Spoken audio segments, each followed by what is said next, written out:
Hi folks, Excited here. This is my third time filming this video. Last time it took 27 minutes, which is just too long, so I've just decided I'm going to do another quick version and just crack through it.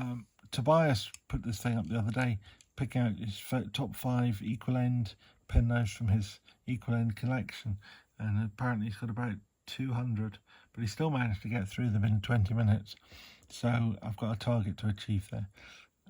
I'll just go through and tell you why. I'll pick out 5. I know which ones they're going to be now because I've done this video already. I'll start by looking at my tailor's knives.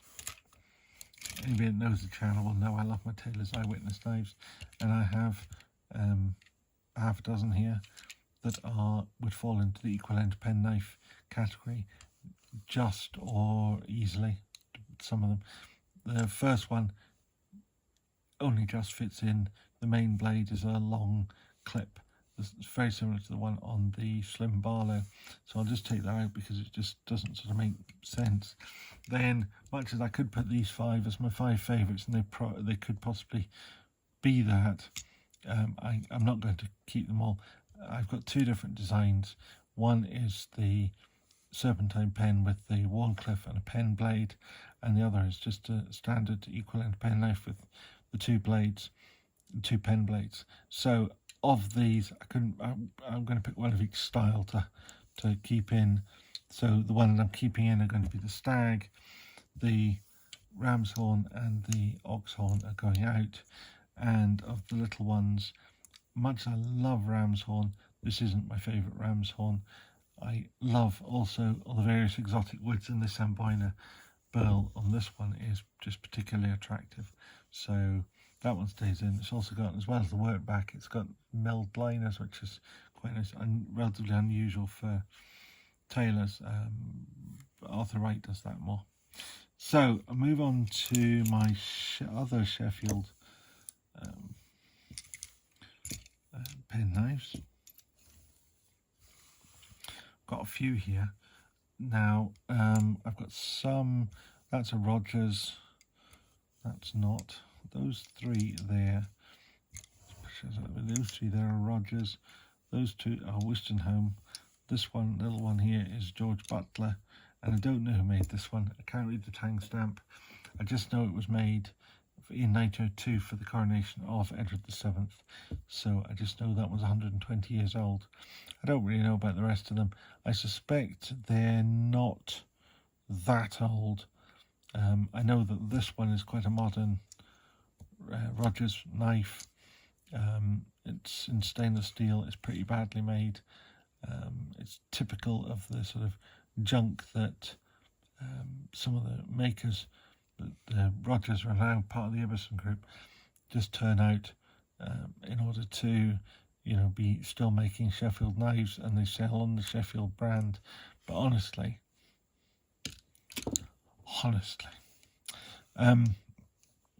these other 2 Rogers knives are older ones. I would guess 1950s or thereabouts, synthetic covers, but they're not, getting into the 70s and 80s when knives went really downhill. These were relatively cheap knives, but still well made, still nice knives.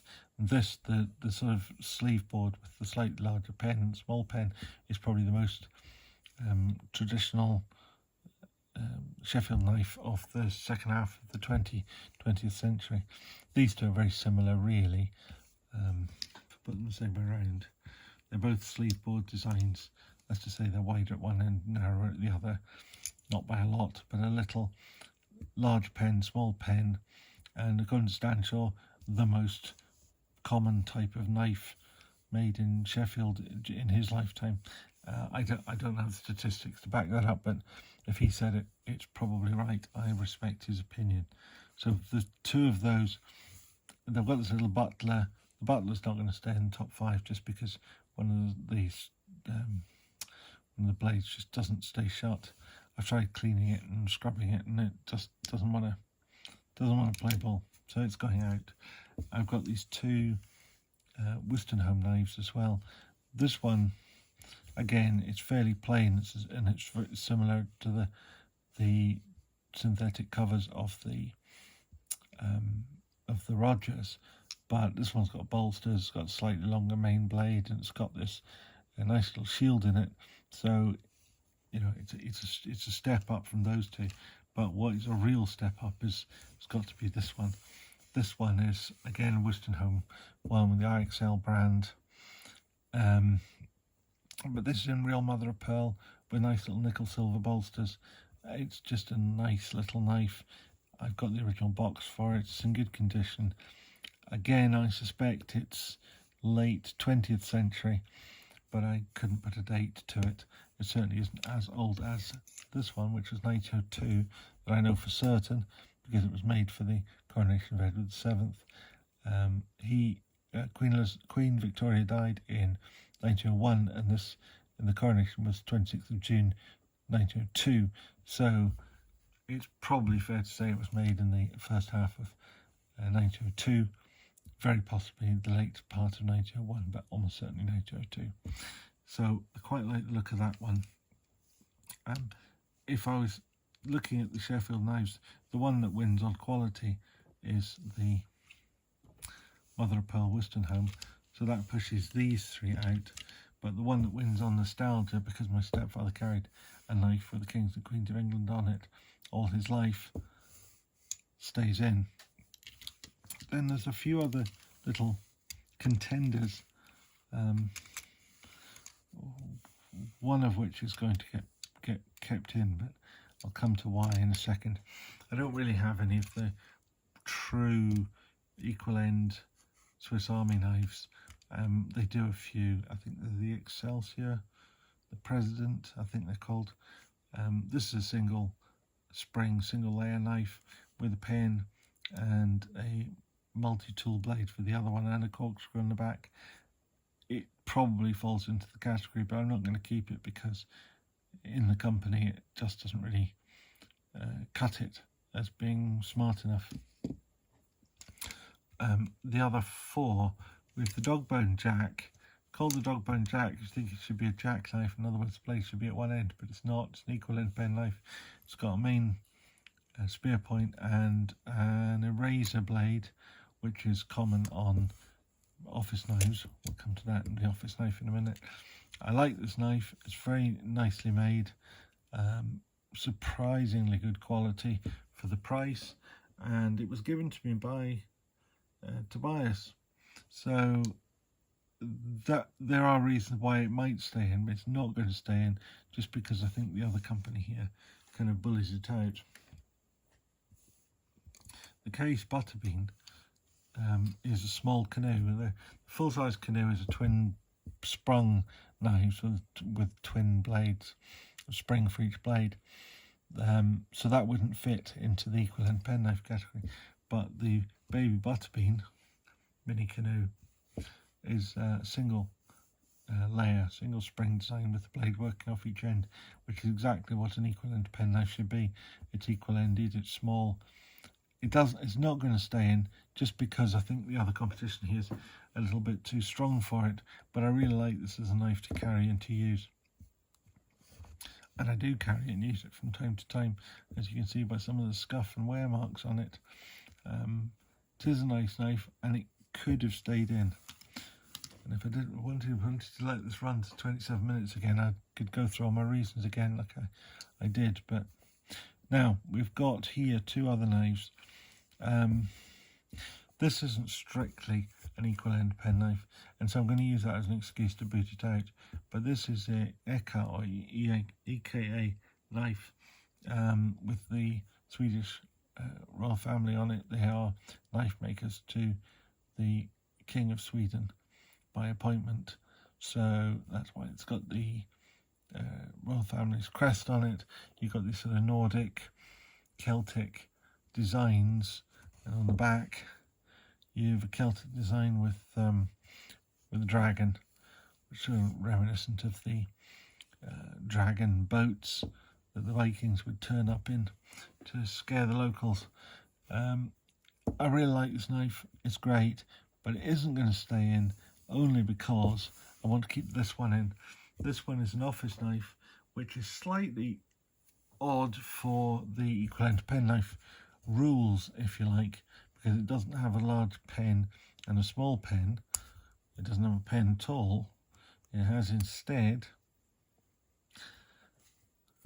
a large, well, these things are relative in the concept of these things here. By large we mean a 2-inch clip point blade rather than a pen. And on the other end we have, if I could open it, an eraser. Well, it looks like a spray blade, but it's actually an eraser blade, and this is used for scraping ink off a page. Same as the dog bone Jack actually has.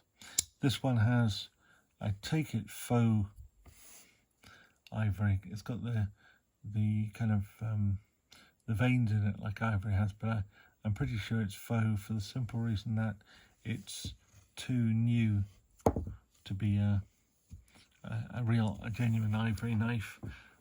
I don't know, you know, you can probably tell the difference. I don't know how to tell the difference, but I just think from time it's almost certainly not. Now that's my 5. I did miss one out, which I should have done, and this one wouldn't be in my top 5 anyway, but I should have shown you it. This is very similar in blade form to the Taylor's, in that it's got as its main blade a Warncliffe blade, then you have a pen on the other end, and it is equal end, but it's really on a Congress pattern frame. The GEC number 62. Nice shield, nicely put together. I hate these spun pins, rivets. They just do not have that same smooth flush look of a proper pin. So that kind of counts it out for me. The fact that these are very untraditionally made,